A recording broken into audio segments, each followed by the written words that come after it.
Hello everyone. अब इस section 6 में मैं आपको बताऊंगा how we can retrieve data from a table. तो इस सेक्शन में आप क्या क्या सीखोगे?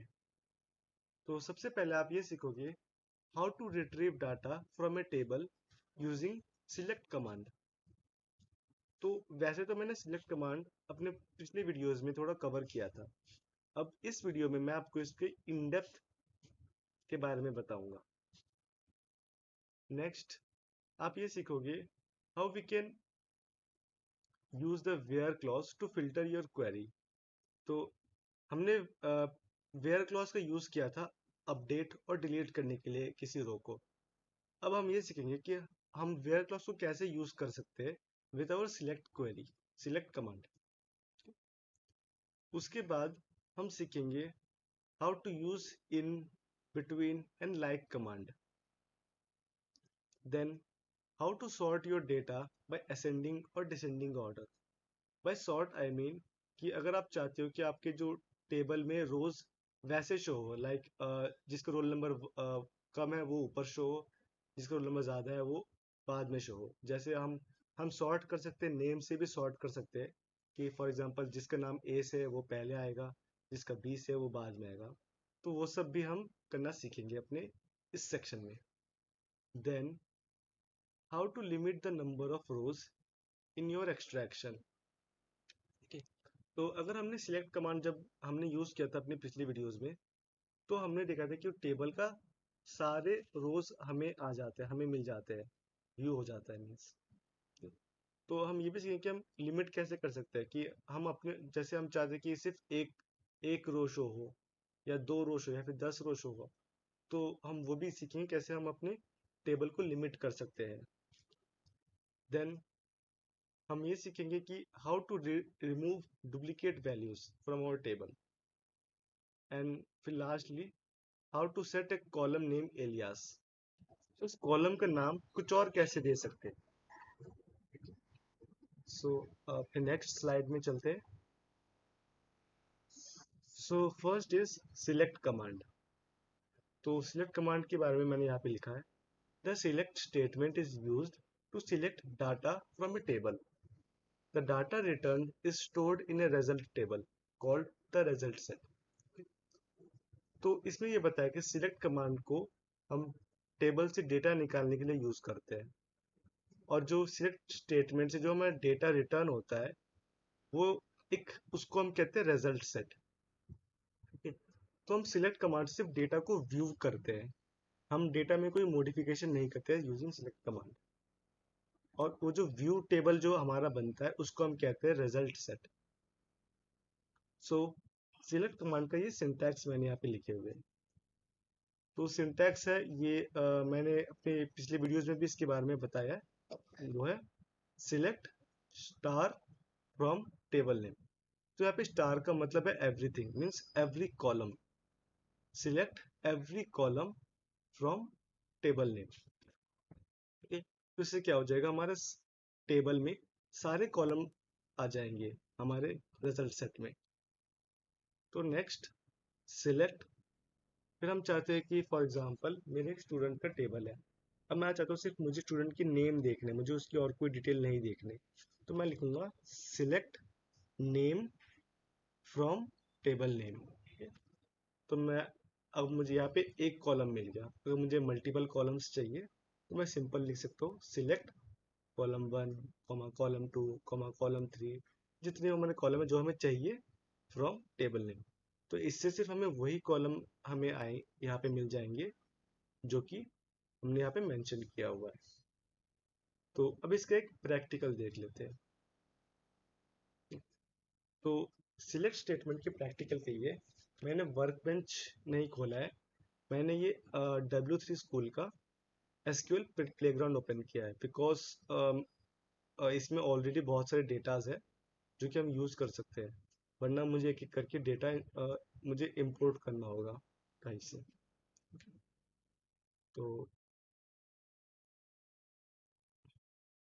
तो पहला कमांड है select every column from customer table. Okay, मैंने इसको रन किया तो ये कस्टमर टेबल है। ये कस्टमर टेबल का रिजल्ट सेट आ गया। ओके, अब मैं क्या करता हूँ, अब मुझे सिर्फ कस्टमर की आईडी, सिर्फ कस्टमर का नेम शो करना है। तो उसके लिए मैं लिखूंगा सिलेक्ट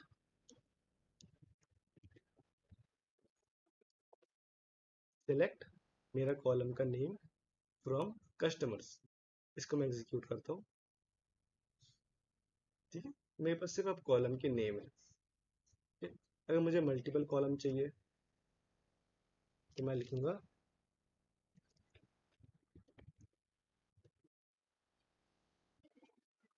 मैं फिर एग्जीक्यूट करता हूँ।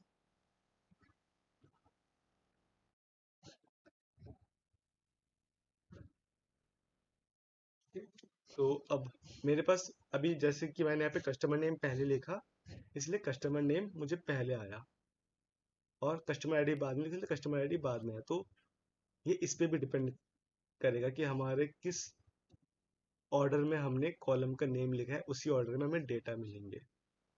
मैं भी एक और टैब खोल लेता हूँ ताकि मुझे कॉलम के नेम याद रहे।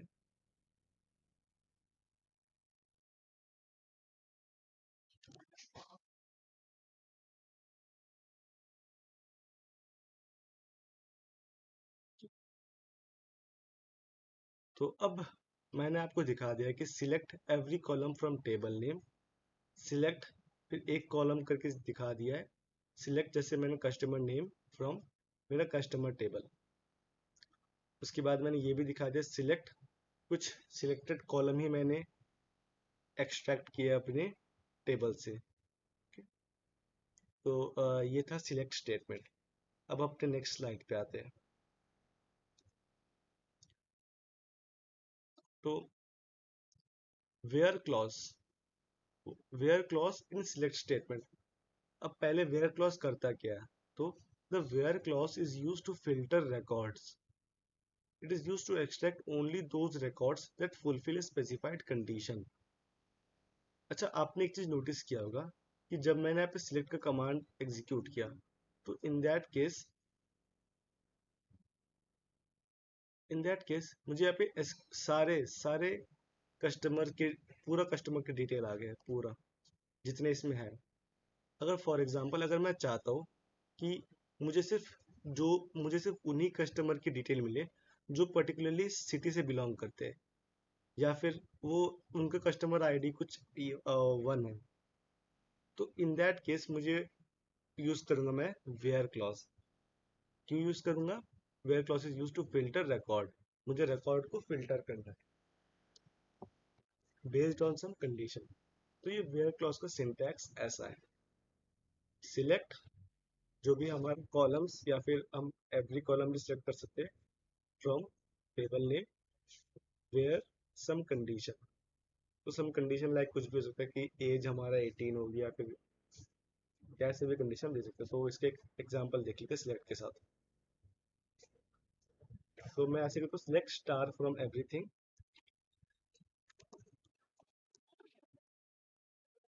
वेयर सिटी इक्वल टू, और स्ट्रिंग के लिए मैं इसको डबल कोट्स में इंसर्ट कर दूंगा। अब मैं इसे एग्जीक्यूट करता हूँ। तो अब मुझे सिर्फ वही कस्टमर का रिकॉर्ड आया है जो कि बर्लिन सिटी से बिलोंग करता है। ठीक है? एक और एग्जांपल देख लेते हैं इसका।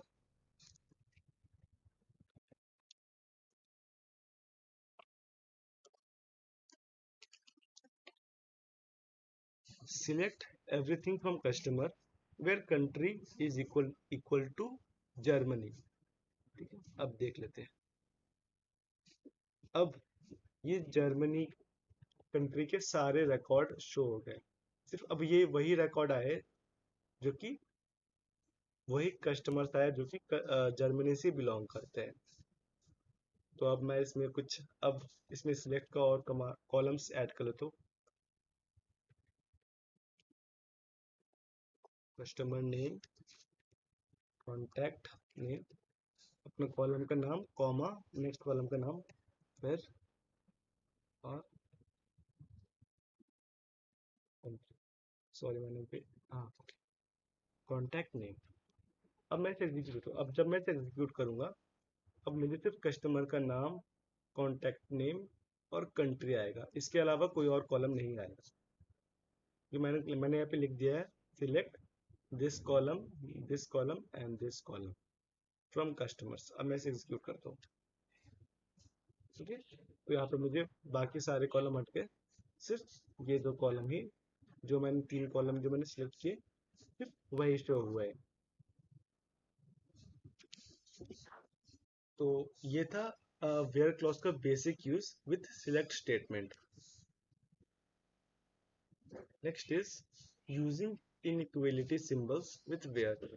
तो मैंने हर बार वेयर इक्वल टू करके ही दिखाया है कि वेयर इक्वल्स टू, हम चाहे तो इसमें मल्टीपल इनइक्वालिटी सिंबल भी यूज कर सकते हैं। फॉर एग्जांपल ग्रेटर देन और इक्वल टू, लेस देन और equal to, and not equal to के लिए हम कुछ ऐसा यूज करते हैं, एक एक्सक्लेमेशन देते हैं, देन इक्वल टू। एक्सक्लेमेशन का मतलब होता है नॉट इक्वल टू, तो हमने लिख दिया नॉट इक्वल टू। तो बेसिकली जो ये जो फर्स्ट फोर इनइक्वलिटी सिंबल्स है, इनको जनरली हम यूज करते हैं with numeric data types, okay. और बाकी हम इक्वल टू और नॉट इक्वल टू को हम स्ट्रिंग टाइप में भी यूज कर सकते हैं।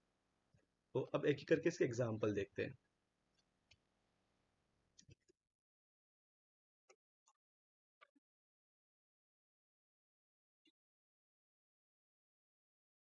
तो फिलहाल इसमें कोई इंटीजर है टाइप है नहीं, तो मैं कस्टमर आईडी को ही यूज करता हूँ। मैं लिखता हूँ वेयर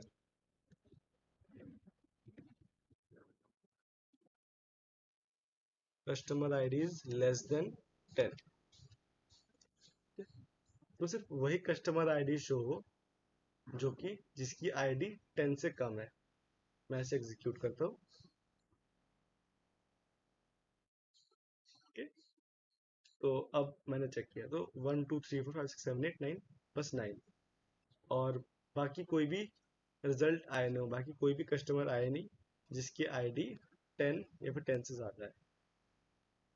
तो अब मैं अगर इक्वल टू लगा दूँ इसमें, तो क्या होगा, ये 10 तक कस्टमर आईडी 10 तक शो हो गए, ठीक है। तो ये था। अगर मैं इसको ग्रेटर देन कर दूं, मैंने कर दिया ग्रेटर देन, से एग्जीक्यूट किया, अब वो सारे कस्टमर आईडी शो हो रहे हैं जो कि 10 से ग्रेटर है, ये सारे आगे शो हो रहे हैं। इसमें 91 रिकॉर्ड्स सभी शो है। और नेक्स्ट है greater than equal to, execute किया, तो यहाँ पे 10 भी ऐड हो गया इसमें कि कस्टमर आईडी 10 इक्वल टू और क्या ग्रेटर देन, वो सारे आ जाए। अब नेक्स्ट है, देखते हैं हम फाइनली नॉट इक्वल टू। मैं लिखूंगा not equal to, not equal to लिखा, तो इसका मतलब क्या हुआ, इसका मतलब वो सारे कस्टमर आ जाएंगे जिसका आईडी 10 के इक्वल नहीं है, मतलब 10 को छोड़कर बाकी सारे कस्टमर आईडिया शो हो जाएंगे। तो अब इसको एग्जीक्यूट करते हैं, देखो 1 2 3 4 5 6 7 8 9, अब देखो 10 नहीं आया, मेरे रिजल्ट सेट में 10 आया नहीं, क्योंकि मैंने यहाँ पे जेआर क्लॉज से उसको फिल्टर कर दिया है। सो ये थे जो इनइक्वलिटी सिंबल्स जो हम वेयर के साथ यूज करते हैं। नेक्स्ट स्लाइड पे आते हैं। अब हम देखते हैं एंड और नॉट ऑपरेटर, ये क्या ऑपरेटर है और हम इसको वेयर क्लॉज के साथ कैसे यूज करते हैं। एंड और नॉट ऑपरेटर मैंने लिखा है, एंड और not operator can be used with where clause. And और ये जो एंड और ये दोनों, these are used to filter record based on more than one condition। तो जो भी मैंने एग्जांपल दिखाया था, मैं हमेशा एक ही कंडीशन यूज कर रहा था। अगर आप कुछ मल्टीपल कंडीशंस देनी है, इन दैट केस हम एंड या और को यूज कर सकते हैं। तो मैं इनको प्रैक्टिकली भी यूज करके आपको दिखाऊंगा। तो एंड नॉट हम क्यों यूज करते हैं, not filters data if the condition is not true. It means not क्या करता है, अगर जो भी हमारा कंडीशन है उसको उल्टा कर देता है बस। इसका सिंटैक्स कुछ ऐसा है, हम लिखते हैं सिलेक्ट स्टार, ये तो सिलेक्ट स्टेटमेंट लिखते हैं पहले, फिर लिखते हैं वेयर कुछ हमारे कोई भी कंडीशन, एंड या और ऑपरेटर लगाएंगे, इन दोनों में से कोई एक लगाएंगे, दोनों नहीं लगाएंगे, कोई एक, फिर कोई और कंडीशन। फिर से हम अगर हमें कुछ तीसरा कंडीशन लगाना है, हम एक और यूज कर सकते हैं एंड या और, फिर तीसरा कंडीशन, फिर चौथा कंडीशन। ओके, इसके बाद है बट हमारा वेयर एक ही, वेयर क्लॉज एक ही लगेगा और कंडीशन मल्टीपल हो सकती है। नॉट को हम कुछ ऐसे यूज करते हैं, वेयर नॉट सम कंडीशन, ठीक है, ये जो भी कंडीशन होगा इसका उल्टा रिजल्ट आएगा। तो अब इसका एक एग्जांपल हम देखते हैं।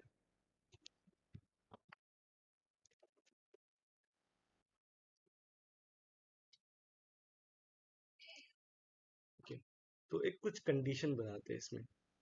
तो अब मैं चाहता हूँ, ठीक है, पहले तो मैं एक कंडीशन लगाता हूँ,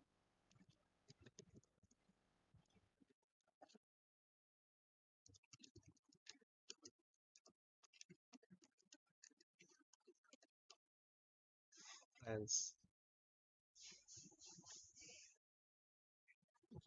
तो ये फ्रांस के सारे कंट्रीज आ गए। तो अब मैं कुछ ऐसे कंडीशन लगाता हूँ, मैं चाहता हूँ कि वही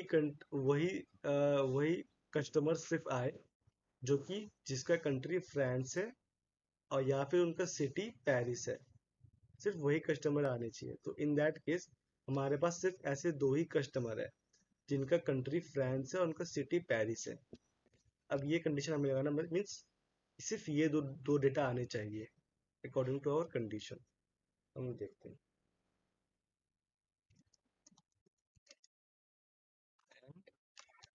city equal to Paris.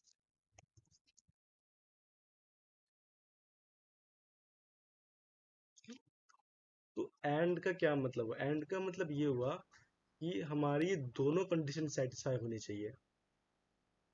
And का मतलब ये देखो, country France and city Paris, इनमें से अगर कोई भी एक कंडीशन फेल हो जाती है तो वो रिकॉर्ड शो नहीं होगा हमारे रिकॉर्ड सेट में, ठीक है। तो अब हमारे में क्या है, मैंने दो कंडीशन लगा दी कि उसका कंट्री फ्रांस होगा और सिटी पेरिस होगा, तो अब मैं इसको एग्जीक्यूट करता हूँ, ठीक है। तो एज एक्सपेक्टेड हमारे पास दो रिजल्ट आए, यही वो दो कस्टमर है जिनका कंट्री फ्रांस है, उनका सिटी पेरिस है। ऑफ कोर्स पेरिस तो एक ही है, तो मतलब जस्ट एन एग्जांपल है। तो नेक्स्ट हम देखते हैं, और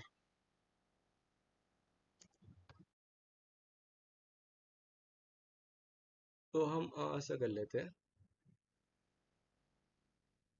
कि अब मुझे वही कस्टमर चाहिए जो कि बेसिकली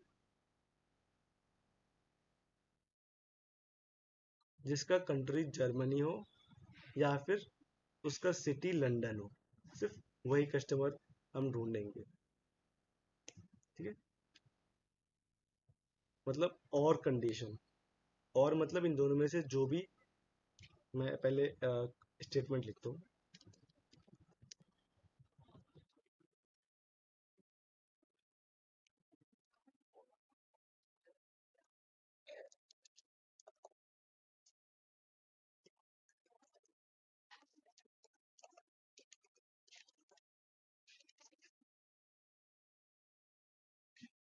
तो अब इसका इसका मतलब क्या हुआ, इसका मतलब ये हुआ कि सिर्फ वही कस्टमर आने चाहिए जिसका कंट्री या तो जर्मनी हो और या जिसका सिटी लंदन हो।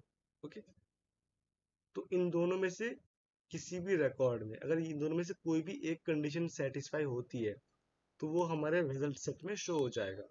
फॉर एग्जांपल पहले एसक्यूएल चेक करेगा कि इसका कंट्री जर्मनी है, हाँ इस कंट्री जर्मनी है पहले रिकॉर्ड का, तो ये हमारे रिजल्ट सेट में ऐड हो जाएगा। फिर नेक्स्ट इसमें आएगा, क्या इसका कंट्री जर्मनी है, नहीं है जर्मनी। फिर नेक्स्ट चेक करेगा इसका सिटी लंदन है, नहीं है इसका सिटी लंदन भी नहीं है। तो इसको रिजल्ट सेट में ऐड नहीं करेगा। ओके, तो इसका एग्जांपल मैं दिखाता हूँ, रन एसक्यूएल। ओके, तो अभी सिर्फ वही रिकॉर्ड आ रहे हैं हमारे पास जिनका सिटी या तो लंदन है या फिर जिनका कंट्री जर्मनी है। तो हम देख लेते हैं, सब एक बार चेक कर लेते हैं। देखो सर, कंट्री जर्मनी है, ओके पास। इसका सिटी लंदन है, ठीक है। इसका कंट्री जर्मनी है, ठीक है, लंदन है, सबके सब सिर्फ वही कस्टमर आ रहे हैं। ओके, सो दिस वाज और ऑपरेटर।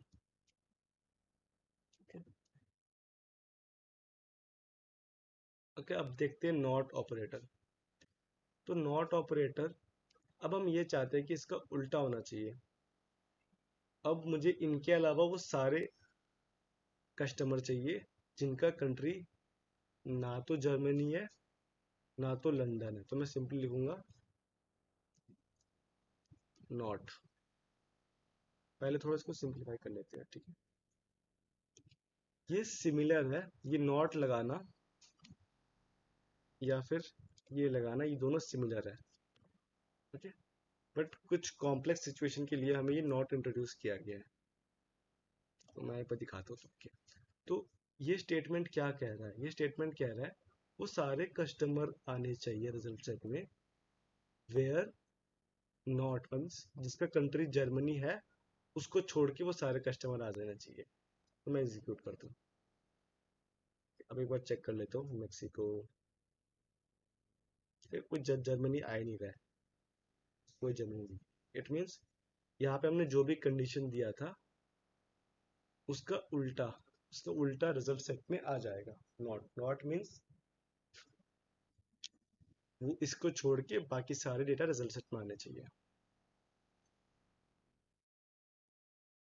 सो अब हमने एंड कब यूज करते, और कब यूज करते, नॉट कब यूज करते, ये भी सीख लिया। तो एंड बेसिकली, एंड और नॉट तो हम तब यूज करते हैं जब हमें मल्टीपल कंडीशन देनी होती है अपने वेयर क्लॉज पे। एंड में क्या होता है कि हमारे जब सभी कंडीशन सेटिस्फाई करती है तो वही सिर्फ रिजल्ट सेट में ऐड होगा। और में होता है कि कोई भी कंडीशन सेटिस्फाई करती है तो रिजल्ट सेट में ऐड हो जाएगा। और not means opposite, opposite of that condition.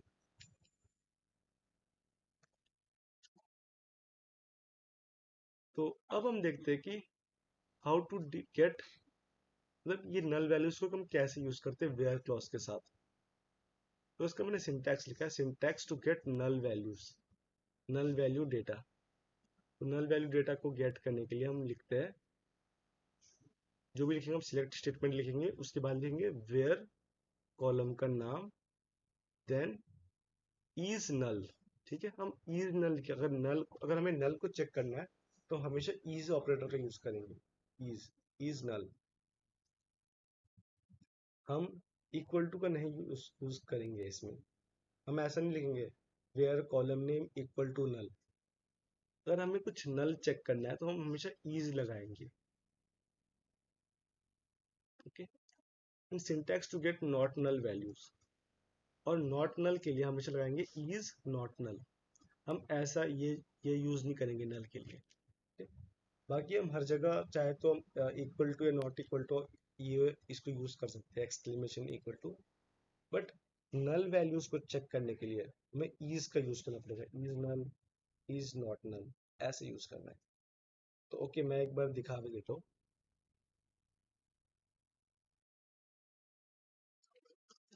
Where country is not null, तो वो सारे डेटा आ गए जिसे कंट्री नल नहीं है। ठीक है, और कंट्री इज नल कर दिया मैंने, तो वो सारे कस्टमर आ जाएंगे जो जिसका कंट्री नल है, जिसने अपना कंट्री खाली छोड़ दिया है। तो एग्जीक्यूट करते हैं। तो हमारे केस में ऐसा कोई भी रिकॉर्ड नहीं है, सभी कस्टमर का कंट्री दिया हुआ है, किसी भी कस्टमर का कंट्री नल नहीं है। ठीक है, सो हम इसको ऐसे यूज नहीं कर सकते। नॉट नल दोबारा मैं करता हूँ। ओके, अब मैं इसको ऐसे यूज नहीं कर सकता। ये हमारा ऐसा एक्सपेक्टेड रिजल्ट नहीं देगा। ओके, सो ये था हमारा null and is null, is not null. अब इन और नॉट इन क्या है, तो मैंने इसके बारे में लिखा है, the in operator allows use to specify multiple values in a where clause condition. ठीक है, सो इसका मतलब ये है कि हमेशा मैंने जितनी भी एग्जांपल दिया था, तो उसमें मैं सिर्फ हर कॉलम के लिए एक ही वैल्यू लिख रहा था, like city equal to Germany, sorry country equal to Germany, या सिटी इक्वल्स टू लंदन। मैं हर कॉलम के लिए एक ही वैल्यू लिख रहा था। विद द हेल्प ऑफ इन मैं एक कॉलम के लिए मल्टीपल वैल्यूज रख सकता हूँ। Next, the in and not in operator is a short hand for multiple और कंडीशन। अगर मैं इन ऑपरेटर का यूज ना करूँ तो मुझे मल्टीपल और कंडीशन लगाना पड़ेगा। और यहाँ पे लिखा है not in is opposite of in condition. तो ये तो वैसा ही है, जैसे अगर इन कंडीशन में जो सेटिस्फाई कर रहा है, तो नॉट इन उसका उल्टा रिकॉर्ड्स, उसको अपोजिट रिकॉर्ड्स रिजल्ट सेट में ऐड कर देगा। तो ये नॉट इन का सिंटैक्स कुछ ऐसा है, इन और नॉट इन का सिंटैक्स कुछ ऐसा है। Select star from table name where column name in, फिर मैं वैल्यूज लिखता हूँ, value 1, value 2, value 3, value 4। Okay, तो अब इसका मतलब ये हुआ, ये जो कॉलम नेम है, ये जो भी मेरा कॉलम नेम होगा, अगर उस कॉलम नेम में इस वैल्यू 1 के साथ मैच किया तो वो मेरे रिजल्ट सेट में ऐड हो जाएगा वो रो। इस कॉलम नेम ने अगर इस वैल्यू के साथ मैच किया, वो ऐड हो जाएगा, या फिर इस कॉलम नेम ने इसके साथ मैच किया तो वो ऐड हो जाएगा। ऐसे ही मैं मल्टीपल वैल्यूज लिख सकता हूँ इन के बाद। अगर मैं यहाँ पे इन ना यूज करता, अगर मैं यहाँ पे और यूज करता, तो मैं मुझे ऐसे लिखना पड़ता, col name equal to value 1, और ऑपरेटर यूज करता, और col name equal to value 2, फिर से और col name equal to value 3, और col name equal to value 4। तो इसमें मुझे मल्टीपल और लगाना पड़ता है, इसलिए मैंने यहाँ पे लिखा है the in and not in operator is a short hand for multiple और कंडीशन। जो चीज जब मेरा बहुत लंबा हो जाता है, वो मेरे इतने छोटे छोटे से स्पेस में हो गया, और ये थोड़ा मेंटेनेबल भी ज्यादा है। तो where column name not in, जैसा इन है, इनके आगे सिर्फ मैं नॉट लगा दूंगा, तो इसका मतलब ये होगा, और इस कॉलम नेम ने इसके साथ मैच किया तो वो उसको छोड़कर बाकी सारे डेटा मेरे रिजल्ट सेट में ऐड हो जाएगा। सो अब इसके प्रैक्टिकल देखते हैं। ओके, सो ये एग्जांपल, मैं इसमें क्या करता हूँ, अब मुझे वो सारे कंट्रीज चाहिए जो कि या तो जर्मनी है या तो मेक्सिको है। तो यूजुअली में तो मैं इसको ऐसे लिखता, और विथ और कंडीशन ये ऐसा होता,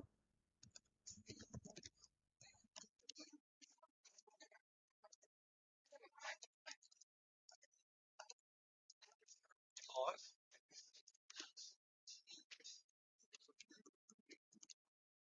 मेक्सिको एक और लिख दो, और country is equal to UK. ठीक है, अब मैं इसे एग्जीक्यूट करता हूँ। ठीक है, तो मुझे वो सारे कस्टमर्स आ गए जो कि जर्मनी, मेक्सिको या यूके से बिलोंग करते हैं। अब देखो, अब मैं इसको विद हेल्प ऑफ इन कैसे लिखता हूँ, वेरी इजी सिंटैक्स।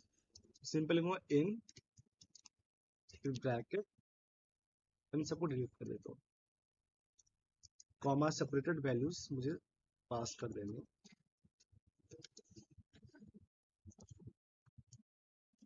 ये मैंने कॉमा सेपरेटेड वैल्यू पास कर दिया है। अब मैं इसको एग्जीक्यूट करता हूँ।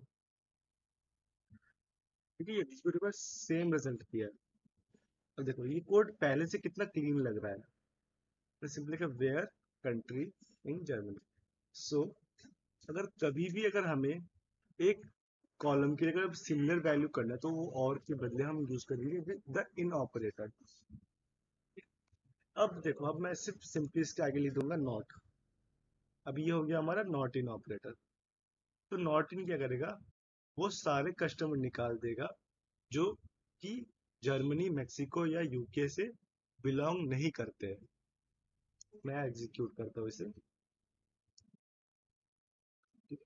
तो आप इस कस्टमर टेबल में आपको कोई भी जर्मनी, मैक्सिको या यूके का रो नहीं आएगा, फिर नॉट इन ने उसको फिर ये कर दिया, हटा दिया। So this was in and not in operator. तो अब नेक्स्ट देखते हैं। तो द नेक्स्ट इज बिटवीन। तो बिटवीन के बारे में मैंने लिखा है, use to select data from a table where certain data is between some values. Example, get all users whose age is between 10 and 20. अगर फॉर एग्जांपल आपको मालूम है, आपको एक डेटा सेट मालूम है कि इसके बीच में मुझे वैल्यूज चाहिए, अगर मैं इसमें इन इन यूज करता इस केस में, तो मुझे लिखना पड़ता वेयर एज इन 10, 11, 12, 13 ऐसे करते करते 20 तक लिखना पड़ता। With the help of between मैं सिर्फ सिंपली लिख सकता हूँ where column name between value 1 and value 2। तो अगर मैं इसको, अब इसका भी मैं एक एग्जांपल दिखाता हूँ आपको, बिटवीन का एग्जांपल। तो मैंने यहाँ पे इन लिखा, सो इसको मैं हटा देता हूँ। तो मैं ऐसा करता हूँ, मैं तब वो सारे कस्टमर निकाल लेता हूँ जिनका कस्टमर आईडी क्या है, 1 से लेकर 10 तक है। अगर मैं उसमें इन ऑपरेटर यूज करूँ तो मुझे कुछ ऐसा लिखना पड़ता है, 1।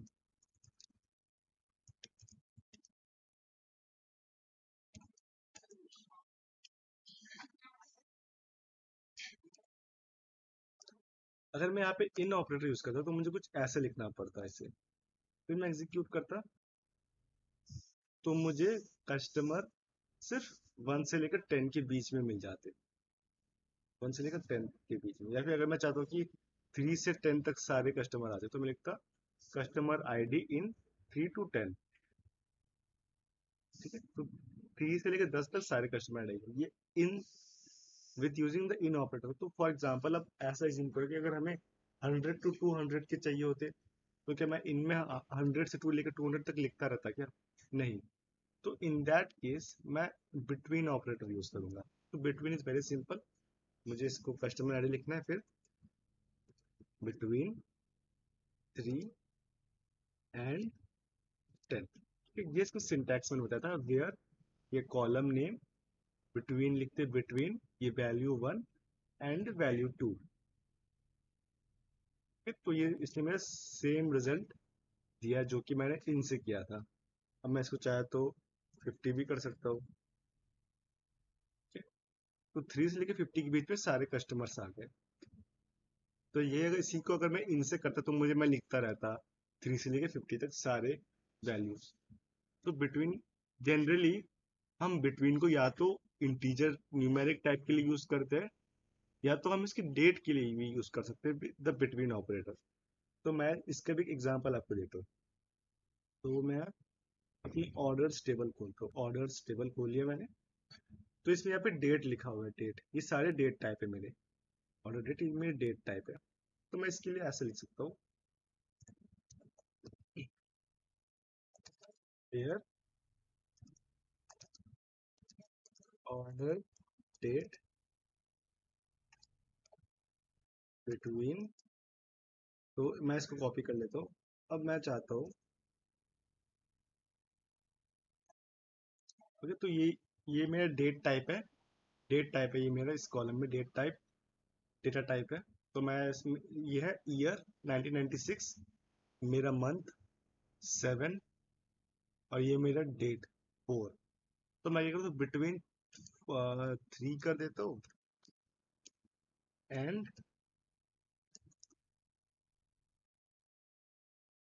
दूसरा डेट लिखते हैं मेरा, तो इसमें मैं कर देता हूँ 10 कर देता हूँ। तो अब मेरा इसमें क्या हो जाएगा, इस अब जब मैं इसे एग्जीक्यूट करूंगा तो वो रिजल्ट सेट आएगा, वो सारे ऑर्डर्स आ जाएंगे जो जिसका order date between 3rd of July to 10th of July. तो मैं ऐसे एग्जीक्यूट करता हूँ, सिर्फ वही डेटा आएंगे और बाकी अलग डेटा नहीं आएगा। ठीक है, बाकी ये 15 16 ये सब नहीं आएंगे, सिर्फ 3 से लेकर 10 तारीख के बीच वाले सारे डेटा आ जाएंगे। मैं ऐसे करता हूँ एग्जीक्यूट। ठीक है, मैंने इसे एग्जीक्यूट किया। तो अब ये वो सारे ऑर्डर्स आ गए जो कि इन दोनों डेट के बीच में थे। तो हम बिटवीन का use numeric data type generally, but most of the time we use between for dates. Date के लिए हम ज्यादातर यूज करते हैं बिटवीन को, बाकी we can use in integer also. So this was the between operator. अब नेक्स्ट चलते हैं। Next is like. सो इसके बारे में मैंने लिखा है, the like operator is used in a where clause to search for a specified pattern in a column। तो like ऑपरेटर में क्या मैंने बोला है कि मैंने कहा है कि वो सिर्फ एक किसी पर्टिकुलर पैटर्न को सर्च करता है। अगर मैंने किसी भी लिख दिया, for example city is equal to Germany, तो वो स्ट्रिक्ट वो चेक करे कि जिसका सिटी जर्मनी है सिर्फ वही दे। बट इसमें मैं पैटर्न दे सकता हूँ कि फॉर एग्जांपल कि जो भी कंट्री जी से स्टार्ट होते हैं वो रिजल्ट दे दो, या फिर जो भी कंट्री वाई से खत्म होते हैं वो रिजल्ट सेट दे दो। ठीक है? तो ये था हमारा लाइक ऑपरेटर।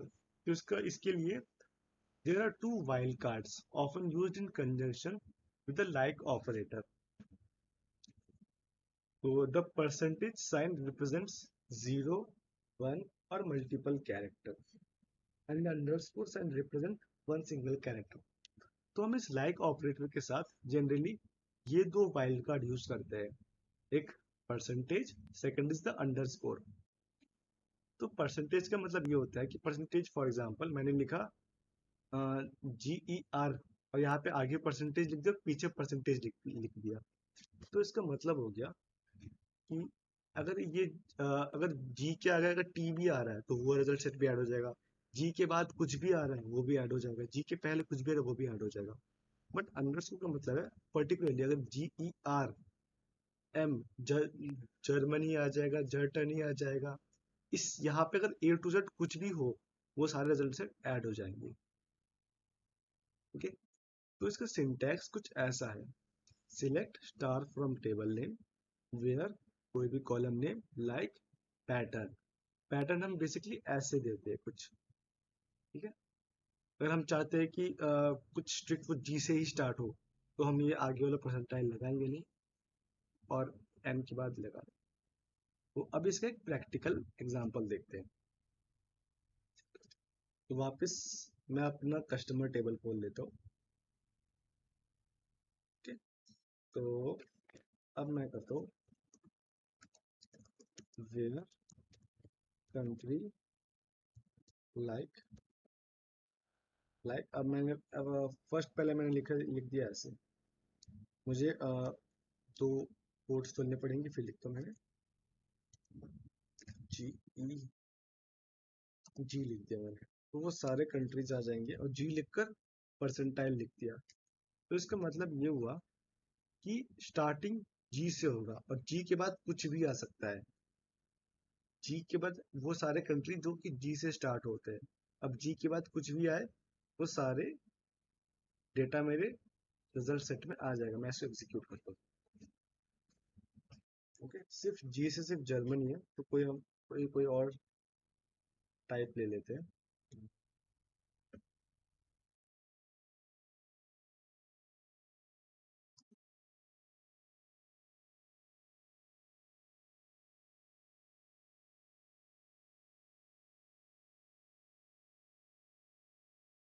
ओके, तो हम लेते हैं लाइक यू। इट मीन्स वो सारे कंट्री जो कि यू से स्टार्ट होते हैं वो आ जाए। तो यू से सिर्फ दो ही कंट्रीज आ रहे हैं, यूके और यूएसए। ठीक है, तो ये सारे आ गए। अगर मैं इस यू को, अगर इस परसेंटाइल को मैं इसके पहले लिखता तो मैं लिख देता हूँ एक, और इस परसेंटाइल को ऐसे लिख देता हूँ। अब मैं ऐसे सोचूं, इसका मतलब क्या हो, इसका मतलब है वो सारे कंट्रीज आ जाए जो कि ए से खत्म हो रहे हैं। ठीक है, मैं इसे एग्जीक्यूट करता हूँ। अब ए से एंडिंग वाले ये सारे कंट्रीज हैं, ये सारे कंट्रीज ए से एंड हो रहे हैं। कनाडा, जर्मनी, यूएसए, वेनेजुएला, ये सारे ए से एंड हो रहे हैं। और अगर मैं ऐसे लिखूं, अगर मैं ऐसा लिख दूं, तो इसका मतलब है कि वो सारे कंट्रीज जिसमें आगे ए हो या पीछे ए हो, इसका मतलब है जीरो और मोर देन जीरो कैरेक्टर्स। इसका मतलब ये हुआ कि वो सारे कंट्रीज आ जाए जिसमें कहीं ना कहीं ए है। मैंने एग्जीक्यूट किया तो 75 रिकॉर्ड्स आ गए। इन सारे कंट्रीज में कहीं ना कहीं ए है, ये ब्राजील, स्पेन, कहीं ना कहीं ए है। ये हो गया मेरा परसेंटाइल। अब नेक्स्ट मैं आपको दिखाता हूँ अंडरस्कोर। तो अंडरस्कोर का मतलब है ये एक प्लेस होल्डर हो गया किसी एक कैरेक्टर के लिए। ये प्लेस होल्डर है, मैं इसमें भी तो एस और अंडरस्कोर। इट मीन्स अब यहाँ पे कुछ भी आ सकता है। यहाँ पे यूएस से आ सकता है, टीएस से आ सकता है, कुछ भी आ सकता है। यहाँ पे ए टू जेड कोई भी वैल्यू आ सकती है, यहाँ पे भी ए टू जेड कोई भी वैल्यू हो सकती है, बट वो सिर्फ 3 कैरेक्टर का ही होना चाहिए। मैं एग्जीक्यूट करूँ तो ऐसा सिर्फ यूएसए, इसका मतलब है सिर्फ एक सिंगल वैल्यू के लिए प्लेस होल्डर है। अब यहाँ पे कुछ भी आ सकता है। okay? अगर मैं ऐसे लिख दूँ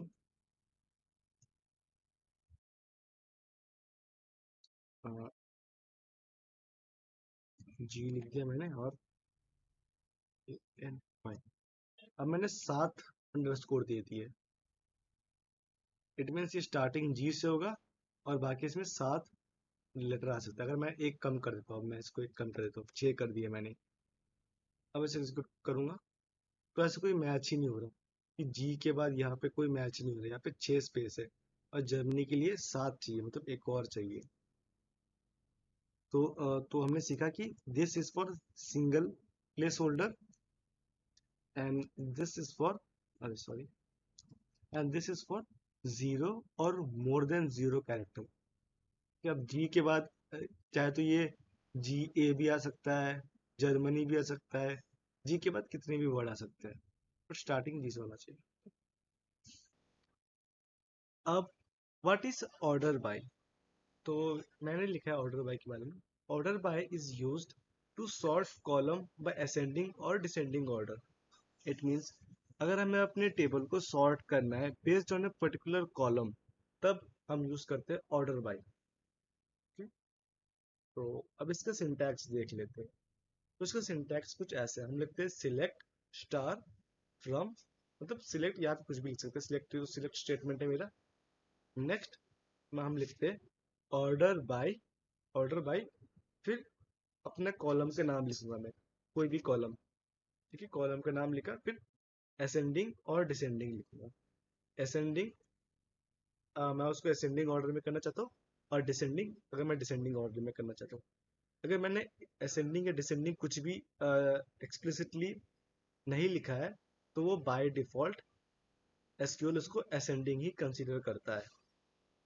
ओके, तो हम ऑर्डर बाय किस क्या क्या कर सकते हैं, हम स्ट्रिंग को कर सकते हैं, न्यूमेरिक नंबर्स कर सकते हैं, डेट को कर सकते हैं। तो अब उसके एक एग्जांपल देखते हैं ऑर्डर बाय का। तो मैंने सेम ये W3C का एसक्यूएल प्लेग्राउंड ओपन कर लिया है। तो अब मैं इसमें सिंपली मैं इसको प्रोडक्ट आईडी से ऑर्डर बाय करता हूँ। इट मीन्स मैं चाहता हूँ कि यहाँ पे प्रोडक्ट आईडी 1 2 3 ऐसे स्टार्ट हो। तो मैं उसके लिए लिखूंगा order by product ID. Next अब मुझे लिखना है असेंडिंग करना है या डिसेंडिंग। मैं करता हूँ इसमें असेंडिंग, कि मुझे ये प्रोडक्ट आईडी 1 2 3 4 से चाहिए। जैसे मैं इसको एग्जीक्यूट करता हूँ, मैंने इसे जैसे एग्जीक्यूट किया, अब मेरा प्रोडक्ट आईडी, अब ये मेरा जो रिजल्ट सेट है सॉर्ट हो गया। ठीक है, अब ये पहले प्रोडक्ट आईडी 1 से स्टार्ट होगा, ये 1 2, फिर ऐसे जा रही है, सॉर्ट हो गया, 17 के बाद 18 ऐसे हो गया। ठीक है, अब अगर मैं चाहता हूँ कि नहीं मुझे 1 से नहीं चाहिए, मुझे ये चाहिए फ्रॉम ग्रेटर टू स्मॉलर, तो मैं लिखूंगा DESC। मैंने इसे एग्जीक्यूट किया। जैसे मैंने इसे एग्जीक्यूट किया तो जो अब ग्रेटर टू स्मॉलर हो रहा है, देखो पहले सारे 77 फिर 76 75 ये ऐसे हो रहे हैं। इट मीन्स अगर हमें कुछ सॉर्ट करना है तो उसमें हम करेंगे ऑर्डर बाय प्रोडक्ट आईडी। अगर मैंने ये DSC भी हटा दिया, अब देखो क्या होता है। इट मीन्स ये बाय डिफॉल्ट अगर हमने कुछ यहाँ पे कुछ असेंडिंग या डिसेंडिंग लिखा नहीं है तो ये बाय डिफॉल्ट असेंडिंग ऑर्डर में सॉर्ट करता है। ठीक है, तो ये हमने देख लिया कि कैसे ये नंबर को सॉर्ट करता है। अब हम देख लेते हैं कैसे स्ट्रिंग को सॉर्ट करता है। अब मैं कस्टमर्स टेबल पे आ गया। अब मैं ओके, अब मैं सिटी से सॉर्ट करता हूँ। मैं चाहता हूँ जो ए वाले सिटी वो पहले आए फिर बी फिर सी ऐसे करके। मैं सिंपली लिखूंगा order by city ASC execute. अब ये मैंने इसको सिटी से सॉर्ट कर दिया है। तो पहले ए वाले सिटी आएंगे फिर बी वाले फिर सी ऐसे करके जाएंगे। ठीक है, एंड नेक्स्ट एक और देख लेते हैं हाउ टू सॉर्ट डेट्स। तो इस ऑर्डर टेबल में कुछ डेट है तो हम डेट से एक बार डेट को भी सॉर्ट कर लेते हैं। हम लिखेंगे ऑर्डर बाय डेट एग्जीक्यूट। अब देखो अब ये ऑर्डर बाय डेट हो गया है। ओके, पहले 4 फिर 5 फिर 8 9 10 ऐसे। अगर मैं इसको डिसेंडिंग कर दूं, सबसे लेटेस्ट वाले पहले आएंगे। तो सबसे लेटेस्ट वाले ऑर्डर सबसे पहले आएंगे। तो this was order bye in SQL। तो अब मैं आपको बताता हूँ हम ऑर्डर बाय के साथ वेयर क्लॉज को कैसे यूज कर सकते हैं। तो उसके लिए मैं सिंपली ऑर्डर बाय इसके नीचे वेयर क्लॉज नहीं लिखना है। हमें पहले तो हमें पहले इसको हमें डेटा को फिल्टर करना है, उसके बाद हमें उसको ऑर्डर करना है। ठीक है, सो मैं लिखूंगा वेयर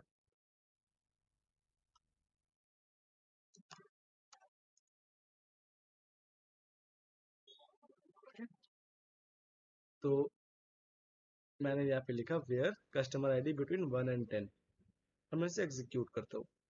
एक मिनट, हाँ, अब इसे मैं एग्जीक्यूट करता हूँ। ठीक है, तो सिर्फ वही, अब देखो अब मेरे डेटा फिल्टर हो गया। इसमें सिर्फ वही कस्टमर्स है जिनके आईडी 1 और 10 के बीच में। So this was order by with where clause. Next है हमारा सिलेक्ट डिस्टिंक्ट। तो what is select distinct? So select distinct is used to return different values. Different values by mean for example हमारे customer table में बहुत सारे cities थे। अगर हमें देखना है कि कितने सिटीज है जिससे यूजर ने जिससे हमारे कस्टमर है, तो उसको देखने के लिए हम यूज करते हैं सिलेक्ट डिस्टिंक्ट। इसका सिंटैक्स कुछ ऐसा है, select distinct then column name from table name. इसके साथ हम वेयर क्लॉज भी यूज कर सकते हैं and we can add multiple column with distinct. तो इसके एग्जांपल देखते हैं। मैं अपने कस्टमर्स टेबल पे आ जाता हूँ। तो ओके, तो कस्टमर टेबल्स में बहुत सारी कंट्रीज है। तो कंट्रीज है तो मैं इसको एक बार करता हूँ, select country from customers.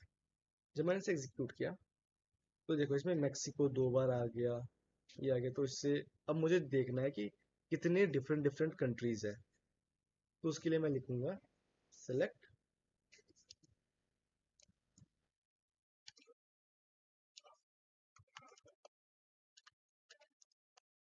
Select distinct country from customer. मैं इसको एग्जीक्यूट करता हूँ। अब देखो, अब पहले 91 रिकॉर्ड्स आ रहे थे, अब 21 रिकॉर्ड्स आ रहे हैं इसमें से, और ये 21 डिफरेंट कंट्रीज है, और इसमें से कोई भी रिपीटेड नहीं है।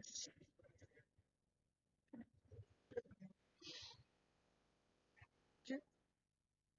कोई भी रिपीटेड नहीं है। अब हम देखते हैं मल्टीपल डिस्टिंक्ट लगाकर।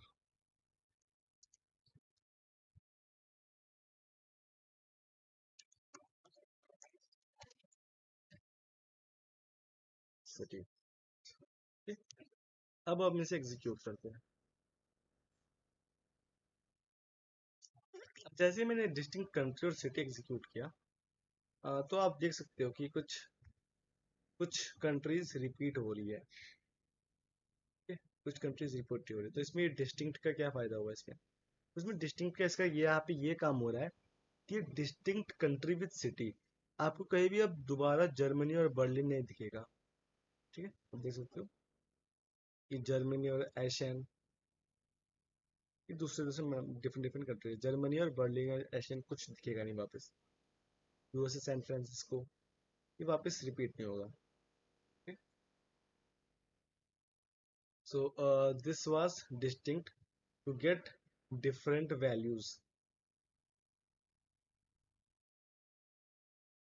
सो नेक्स्ट स्लाइड पे आते हैं। Now limit. So limit is used to limit number of rows from select statement.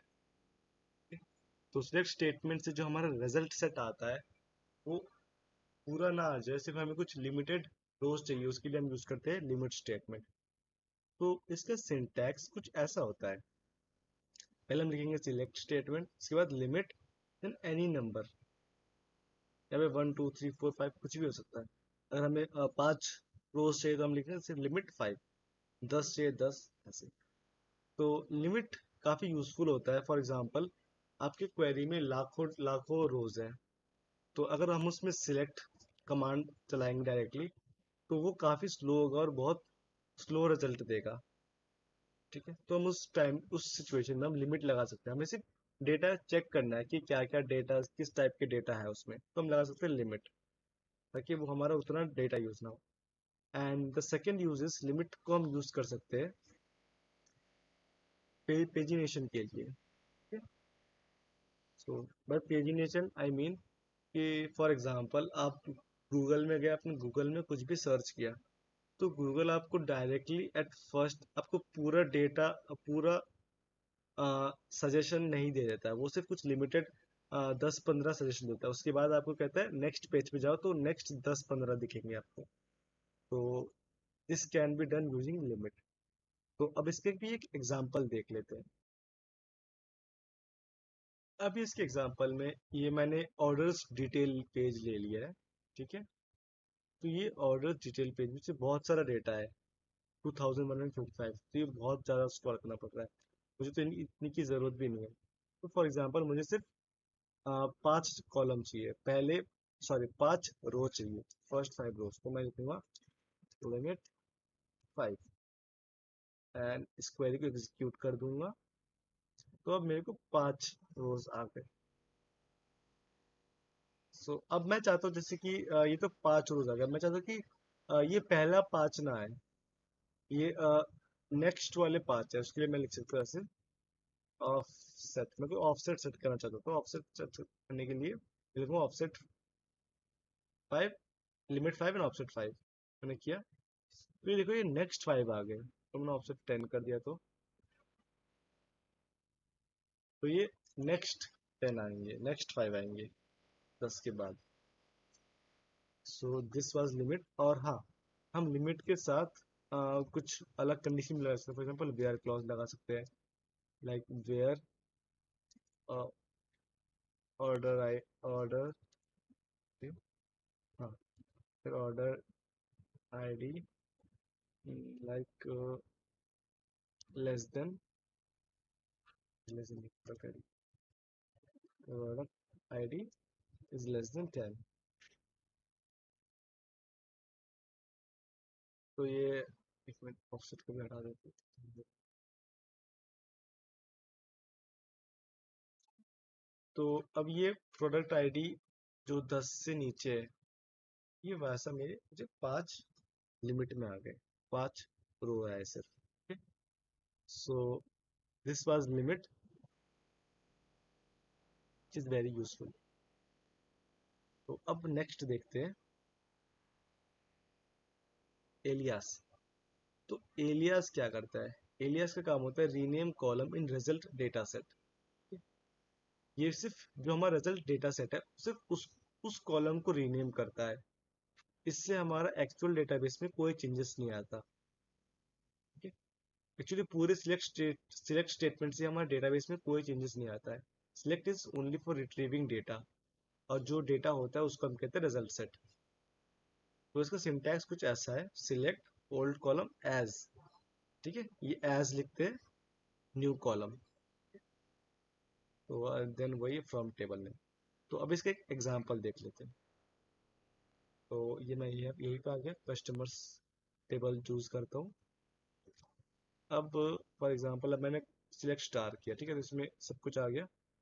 अब मैं चाहता हूँ सिर्फ कस्टमर नेम चाहता हूँ, मैं कस्टमर नेम, कस्टमर का सिटी और कस्टमर का कंट्री चाहता हूँ। तो उसके लिए मैं क्या लिखूंगा, ऐसे लिखूंगा कस्टमर नेम कंट्री सिटी। मैंने इसे एग्जीक्यूट किया। ओके, तो ये मेरा एक्सपेक्टेड आ गया डेटा। अब मैं चाहता हूँ कस्टमर नेम नहीं आना चाहिए, सिर्फ नेम आना चाहिए, सीधे नेम। तो मैं लिखूंगा, ये मेरा कॉलम नेम है, ठीक है, मैं लिखूंगा एज नेम। अब मैं इसको एग्जीक्यूट करता हूँ, ठीक है। अब मैंने इसे एग्जीक्यूट कर दिया, तो यहाँ पे कस्टमर नेम था, अब ये नेम हो गया है, कॉलम नेम चेंज हो गया मेरा।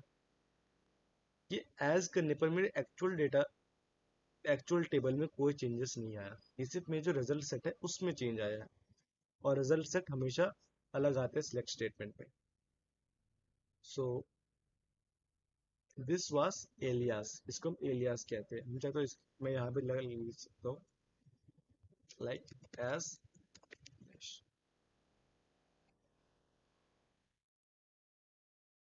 तो ये मेरी नेम हो गया, ठीक है। So this was alias. अब नेक्स्ट आपके लिए चैलेंज देखते हैं क्या है आपके लिए इस सेक्शन में, आपके लिए क्या चैलेंज है।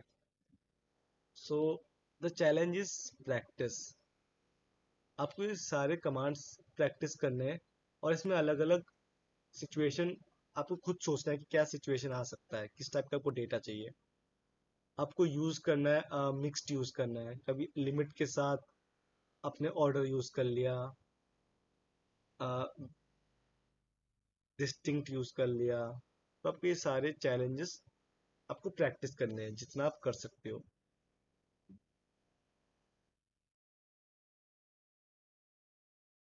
तो अब मैं आपको सेक्शन 6 का पूरा समरी दूंगा कि इसमें हमने क्या क्या सीखा है। तो फर्स्ट ऑफ ऑल मैंने आपको सिलेक्ट के कुछ और तरीके बताए कि सिलेक्ट से हम क्या क्या कर सकते हैं। तो सिलेक्ट से हम कुछ जो हमें कॉलम चाहिए सिर्फ उसी कॉलम को हम अपने रिजल्ट सेट पे शो कर सकते हैं।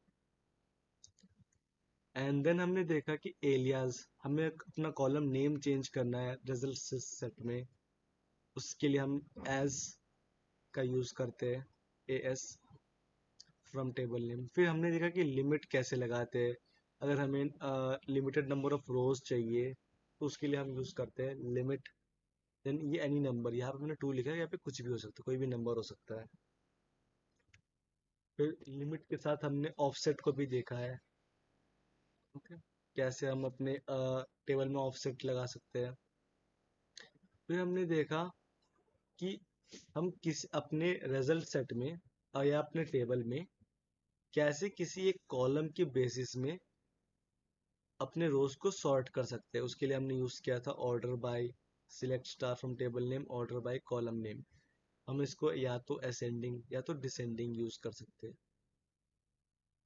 एंड देन हमने वेयर क्लॉज देखा कि वेयर क्लॉज में हमने देखा कि हम एज में ऐसे greater than, equal to, less than, equal to, greater than, less than, not equal to, ये सब यूज कर सकते हैं। उसके बाद हमने देखा था इन ऑपरेटर, कि अगर हमें एक कॉलम में अगर मल्टीपल वैल्यूज चेक करानी है तो हम ऐसे लिखते हैं। फिर वो ऐसे ही इन का कंडीशन, अगर हमें इनको उल्टा उल्टा कंडीशन करना है, इट मीन्स वो सारे वो सारे यूजर्स आ जाए जिसके एज इन तीनों से मैच नहीं करते। फिर हमने देखा था बिटवीन। बिटवीन में क्या होता था कि अगर हमें 10 से 20 के बीच में, इट मीन्स अगर किसी का एज 11 है, किसी का एज 15 है, तो वो सब भी रिजल्ट सेट में आ जाए, उसके लिए हम यूज करते थे बिटवीन।